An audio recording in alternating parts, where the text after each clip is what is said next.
तो जय हिंद, नमस्कार साथियों, मैं मुकेश सर आप सभी का स्वागत करते हैं स्टूडेंट आज के इस क्लास में। स्टूडेंट अगर आप सीबी एसएससी जीडी एग्जाम 2025 की तैयारी कर रहे हैं और अगर आप सभी का एग्जाम अगर फरवरी से स्टार्ट होने वाला है तो यकीन मानिए स्टूडेंट आज की क्लास आप सभी के लिए काफ़ी ज़्यादा इम्पोर्टेंट होने वाला है, क्योंकि स्टूडेंट आज की इस क्लास के अंदर स्टैटिक जीके में हड़प्पा सभ्यता टॉपिक से बनने वाले उन सभी प्रश्नों का संग्रह आज की इस क्लास के अंदर देखने वाले, वो भी दोस्तों रैपिड फायर की तरह, यानी कि दोस्तों कम समय में हम लोग अधिक से अधिक क्वेश्चन को आज की इस क्लास के अंदर लगाने वाले।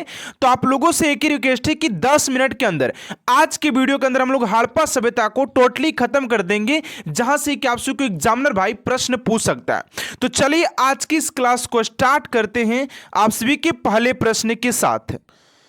तो आप सभी का पहला प्रश्न पूछा गया कि हड़प्पा सभ्यता का सर्वाधिक मान्यता प्राप्त काल कौन सा है। एकदम बेसिक से एकदम हाई लेवल पर चलेंगे, ठीक है ना।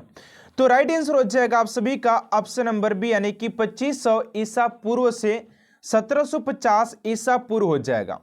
ऑप्शन नंबर बी आप सभी का स्टूडेंट राइट आंसर हो जाएगा।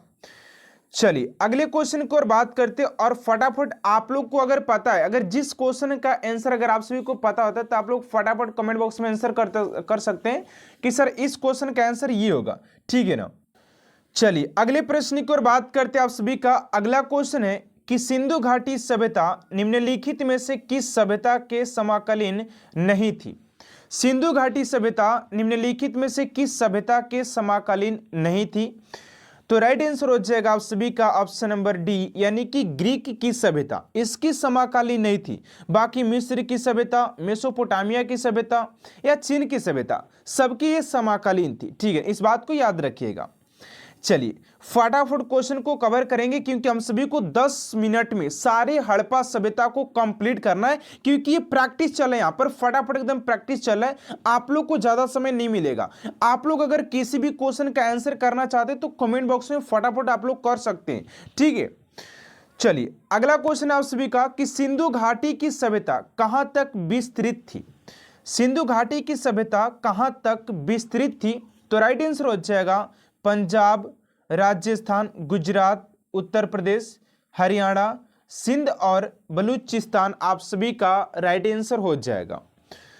चलिए अगले प्रश्न की ओर बात करते हैं आप सभी का। अगला क्वेश्चन है 4 नंबर कि सिंधु घाटी की सभ्यता घोड़े के अवशेष कहाँ मिले थे। यानी कि सिंधु घाटी की सभ्यता में घोड़े के अवशेष कहां से मिले थे। यह भी क्वेश्चन आपसे कि जीडी के एग्जाम में बहुत बार पूछा गया है, ठीक है ना, एसएससी के एग्जाम हो उसमें पूछा गया है। तो राइट आंसर हो जाएगा आप सभी का Surkotada. Surkotada option number A आप सभी का करेक्ट आंसर हो जाएगा। चलिए अगले प्रश्न की ओर बात करते हैं आप सभी का। 5 नंबर क्वेश्चन है कि सिंधु घाटी स्थल कालीबंगन किस प्रदेश में है। तो कालीबंगन की बात करते हैं तो 5 का हो जाएगा ऑप्शन नंबर ए, यानी कि राजस्थान में स्थित हो जाएगा। ऑप्शन नंबर ए स्टूडेंट आप सभी का करेक्ट आंसर हो जाएगा क्वेश्चन नंबर 5 का। चलिए अगले प्रश्न की ओर बात करते हैं। एंड स्टूडेंट अभी तक आप सभी चैनल को सब्सक्राइब नहीं किए तो प्लीज स्टूडेंट चैनल को सब्सक्राइब कर साथ साथ बेल आइकन को प्रेस कर दीजिएगा, ताकि सब मोस्ट इंपोर्टेंट क्लास स्टूडेंट आप तक सबसे जल्द पहुंचते रहे। चलिए 6 नंबर क्वेश्चन है कि निम्नलिखित में से किस पदार्थ का उपयोग हड़प्पा काल की मुद्राओं के निर्माण में मुख्य रूप से किया गया था। तो इसमें जो किया गया था वो हो जाएगा आप सभी का सिल खड़ी, ठीक है, ऑप्शन नंबर ए हो जाएगा। चलिए नेक्स्ट क्वेश्चन की ओर बात करते हैं आप सभी का। 7 नंबर क्वेश्चन है। 7 नंबर क्वेश्चन कह रहा है कि हड़प्पा सभ्यता किस युग की थी। तो हड़प्पा सभ्यता की बात करते हैं कि हड़प्पा सभ्यता किस युग की थी। तो ये हो जाएगा आप सभी का कांस्य युग, ऑप्शन नंबर ए आप सभी का करेक्ट आंसर हो जाएगा। चलिए अगले प्रश्न की ओर बात करते हैं। 8 नंबर क्वेश्चन है कि सिंधु घाटी सभ्यता के लोगों का मुख्य व्यवसाय क्या था। तो सिंधु घाटी सभ्यता के लोगों के अगर मुख्य व्यवसाय की बात करते हैं तो 8 का हो जाएगा आप सभी का व्यापार। व्यापार आप सभी का करेक्ट आंसर हो जाएगा। क्या था? व्यापार था। यहाँ के लोग अत्यधिक क्या करते थे? व्यापार किया करते थे। चलिए अगले प्रश्न को और बात करते हैं आप सभी का। 9 नंबर क्वेश्चन है कि हड़प्पा सभ्यता के निवासी थे, यानी कि हड़प्पा सभ्यता के जो निवासी थे वह ग्रामीण थे, शहरी थे, या खानाबदोश थे, या जनजाति थे। तो यहाँ पर मैं आप सभी को बता देना चाहता हूँ कि जो हड़प्पा सभ्यता के जो निवासी थे वो क्या थे, वो थे शहरी थे। ऑप्शन नंबर बी हो जाएगा। चलिए अगले प्रश्न की ओर बात करते हैं आप सभी का। 10 नंबर क्वेश्चन है कि सिंधु सभ्यता के घर किस से बनाए जाते थे? तो ये बनाए थे आप सभी के ईंट से बनाए जाते थे। उस समय भी ईंट से भी घर क्या किए थे, बनाया गया था, ठीक है ना। चलिए अगले प्रश्न की ओर बात करते हैं। 11 नंबर क्वेश्चन है कि हड़प्पावासी किस वस्तु के उत्पादन में सर्वप्रथम थे? यानी कि हड़प्पावासी किस वस्तु के उत्पादन में अग्रणीय थे? तो बात करते हैं 11 का हो जाएगा ए सी, यानी कि कपास। कपास की खेती अत्यधिक किया करते थे, ठीक है ना। इस चीज को याद रखिएगा क्योंकि ये भी प्रश्न आपसे के एग्जाम में बहुत बार पूछा गया। ऑप्शन नंबर सी हो जाएगा। चलिए अगला प्रश्न है कि निम्नलिखित विद्वानों में से हड़प्पा सभ्यता का सर्वप्रथम खोजकर्ता कौन था? यानी कि हड़प्पा सभ्यता का खोजकर्ता कौन था? Sir John Marshall, R D. Banerjee, N Cunningham या दयाराम साहनी? तो खोजकर्ता की अगर बात करते हैं, यहाँ पर थोड़ा सा ध्यान देने लग बात है, तो ये हो जाएंगे आपसे कि दयाराम साहनी, ठीक है, दयाराम साहनी हो जाएंगे, ठीक है। चलिए अगला प्रश्न आपसे का 13 नंबर कि सिंधु सभ्यता का पतन नगर यानी कि बंदरगाह कौन सा था? ये भी क्वेश्चन काफी बार एग्जाम में पूछा गया है। 13 का हो जाएगा बी, यानी कि लोथल। लोथल को बंदरगाह के नाम से भी जाना जाता है हड़प्पा सभ्यता की, चीज को याद रखिएगा। चलिए अगले प्रश्न की ओर बात करते हैं। 14 नंबर, पैमानों की खोज ने यह सिद्ध कर दिया कि सिंधु घाटी के लोग माप और तौल से परिचित थे। यह खोज कहां पर हुई थी? ठीक है ना। तो 14 का हो जाएगा आप सभी का, तो 14 का राइट आंसर हो जाएगा आप सभी का ऑप्शन नंबर डी, यानी कि लोथल। लोथल आप सभी का करेक्ट आंसर हो जाएगा 14 नंबर क्वेश्चन का।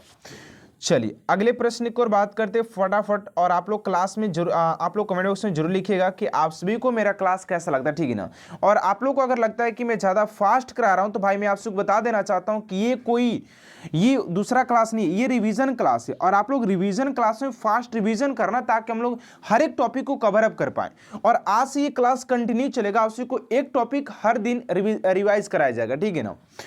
तो 15 का आ जाएगा हड़प्पा सभ्यता कालीन हड़प्पा कालीन समाज किन वर्गों में विभक्त था? 15 का आ जाएगा बी, यानी कि विद्वान, योद्धा, व्यापारी और श्रमिकों में क्या था? विभक्त था। Option number B. चलिए अगले प्रश्न की ओर बात करते हैं। 16 नंबर कि सिंधु सभ्यता का सर्वाधिक उपयुक्त नाम क्या है? तो ये हो जाएगा आपसे कि हड़प्पा सभ्यता होगा, या सिंधु सभ्यता, या सिंधु घाटी सभ्यता, या इनमें से कोई नहीं। 16 का हो जाएगा ए, यानी कि हड़प्पा सभ्यता। हड़प्पा सभ्यता ऑप्शन नंबर ए। चलिए अगले प्रश्न की ओर बात करते हैं। 17 नंबर कि हड़प्पा सभ्यता की खोज किस वर्ष हुई थी? तो हड़प्पा सभ्यता की खोज की बात करते हैं, अगर खोज की बात करते हैं तो इस चीज को ध्यान रखिएगा। तो ऑप्शन नंबर डी हो जाएगा, 1921 ईस्वी में किया गया था, ठीक है ना। चलिए अगला क्वेश्चन है का 18 नंबर, यहाँ पर ध्यान दीजिएगा। तो हड़प्पा सभ्यता के बारे में कौन सी उक्ति सही है? तो फटाफट इसका राइट आंसर दीजिएगा कि इस क्वेश्चन का राइट आंसर क्या हो जाएगा। चलिए 18 का जो राइट आंसर हो जाएगा आप सभी का ऑप्शन नंबर डी, यानी कि उन्होंने पशुपति का सम्मान करना आरंभ किया था। ये क्वेश्चन जो है काफी इंपोर्टेंट है। चलिए अगले क्वेश्चन की ओर बात करते हैं आप सभी का। 19 नंबर क्वेश्चन है कि हड़प्पा के लोगों की सामाजिक पद्धति थी, सामाजिक पद्धति क्या थी? तो 19 का हो जाएगा आप सभी का ऑप्शन नंबर, यानी कि उचित समतावादी। उचित समतावादी ऑप्शन नंबर ए आप सभी का करेक्ट आंसर हो जाएगा। चलिए अगले प्रश्न की ओर बात करते हैं। 20 नंबर क्वेश्चन है, ध्यान दीजिएगा कि 20 नंबर क्वेश्चन आप सभी से क्या पूछा जा रहा है। तो 20 नंबर क्वेश्चन कर रहा है कि सिंध का नखलिस्तान बाग हड़प्पा सभ्यता के किस पुरातत्व को कहा गया है? तो 20 का हो जाएगा आप सभी का ऑप्शन नंबर बी, यानी कि मोहनजोदड़ो को कहा गया। मोहनजोदड़ो ऑप्शन नंबर बी आप सभी का करेक्ट आंसर हो जाएगा। चलिए अगले प्रश्न की ओर बात करते हैं आप सभी का। 21 नंबर क्वेश्चन है कि हड़प्पा सभ्यता के संपूर्ण क्षेत्र का आकार किस प्रकार का था। तो हड़प्पा सभ्यता के संपूर्ण क्षेत्र के अगर आकार की बात करते तो ये क्या था, आप सी के त्रिभुजाकार था। ऑप्शन नंबर सी हो जाएगा, त्रिभुजाकार। अगला क्वेश्चन है कि हड़प्पा सभ्यता के अंतर्गत हल से जोते गए खेत का साक्ष्य कहां से मिला है। 22 का हो जाएगा आप सभी का कालीबंगा से प्राप्त हुआ है, ठीक है ना, जोते हुए खेत। चलिए अगला क्वेश्चन है कि सैंधव सभ्यता की ईंटों का अलंकरण किस स्थान से मिला है। जो ईंट बनाया गया था वो उसका अलंकरण किस स्थान से मिला है। तो 23 का हो जाएगा आप सभी का ऑप्शन नंबर ए यानी कि कालीबंगा से, ऑप्शन नंबर ए। चलिए अगला प्रश्न है 24 नंबर कि मोहनजोदड़ो कहाँ स्थित है। तो मोहनजोदड़ो की बात करते हैं तो 24 का हो जाएगा बी यानी कि सिंध हो जाएगा, ऑप्शन नंबर बी आप सभी का करेक्ट आंसर हो जाएगा। तो चलिए अगले क्वेश्चन की ओर बात करते हैं आप सभी का। अगला प्रश्न है 25 नंबर की सिंधु सभ्यता में बृहत स्नानागार पाया गया है। तो ये हो जाएगा आप सभी का मोहनजोदड़ो के अंदर पाया गया है, ऑप्शन नंबर ए आप सभी का करेक्ट आंसर हो जाएगा।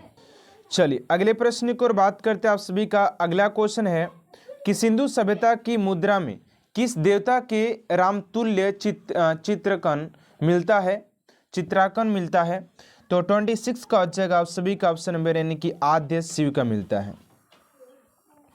अगला क्वेश्चन है कि निम्नलिखित में से कौन सा हड़प्पा यहाँ पर अगला क्वेश्चन 27 नंबर की निम्नलिखित में से कौन सा हड़प्पा कालीन स्थल गुजरात में था। ये हो जाएगा डी यानी कि लोथल हो जाएगा। चलिए अगले प्रश्न की ओर बात करते हैं 28 नंबर की मोहनजोदड़ो को किस एक अन्य नाम से भी जाना जाता है। तो इसे मृतकों के टीलों के नाम से भी जाना जाता है, माउंट ऑफ डेड। चलिए अगला क्वेश्चन है कि हड़प्पा सभ्यता का प्राचीन नाम क्या है। तो हड़प्पा सभ्यता के प्राचीन नाम की बात करते हैं 29 का हो जाएगा सी यानी कि सिंधु घाटी की सभ्यता, सिंधु घाटी की सभ्यता। अगला क्वेश्चन है सैंधव स्थलों के उत्खनन से प्राप्त मोहरों पर निम्नलिखित में से किस पशु का सर्वाधिक उत्कीर्ण उत्कीर्ण हुआ है।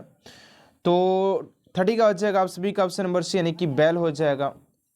चलिए अगला प्रश्न आप सभी का 31 नंबर, यहाँ पर ध्यान दीजिएगा क्वेश्चन क्या पूछा जा रहा है कि सिंधु सभ्यता का कौन सा स्थल भारत में स्थित है। 31 का हो जाएगा सी यानी कि लोथल भारत में स्थित हो जाएगा। चलिए अगला क्वेश्चन 32 नंबर कि भारत में खोजा गया सबसे पहला पुराना शहर कौन सा है। तो सबसे पुराने शहर की बात करते तो हड़प्पा हो जाएगा। अगला है कि भारत में चांदी की उपलब्धता के प्राचीनतम साक्ष्य मिलते हैं। तो ये मिलते हैं आप सभी के कहाँ से, तो हड़प्पा संस्कृति में मिलते हैं, ठीक है ना। चलिए अगला क्वेश्चन है कि सिंधु सभ्यता के बारे में कौन सा कथन असत्य है। तो इसके बारे में जो कथन असत्य है, लोहे से लोग परिचित हैं, क्योंकि सिंधु सभ्यता के जो लोग थे वो लोहे से परिचित नहीं थे। तो ये ऑप्शन ये राइट हो जाएगा क्योंकि ये लोग गलत थे, ठीक है ना। यहाँ पर चलिए कि मांडा किस नदी के किनारे स्थित है। तो मांडा की बात करते हैं तो ये हो जाएगा चेनाब नदी किनारे था। चलिए अगला क्वेश्चन है कि हड़प्पा कालीन स्थल रोपण पंजाब किस नदी किनारे है। तो रोपण और पंजाब की बात करते हैं तो ये हो जाएगा 36 का ऑप्शन नंबर बी सतलज नदी के किनारे स्थित है, ऑप्शन नंबर बी। चलिए अगला प्रश्न उसी का 37 नंबर की हड़प्पा में एक उन्नत जल प्रबंधन प्रणाली का पता चलता है। तो 37 का हो जाएगा ए यानी कि धौलावीरा में पता चलता है।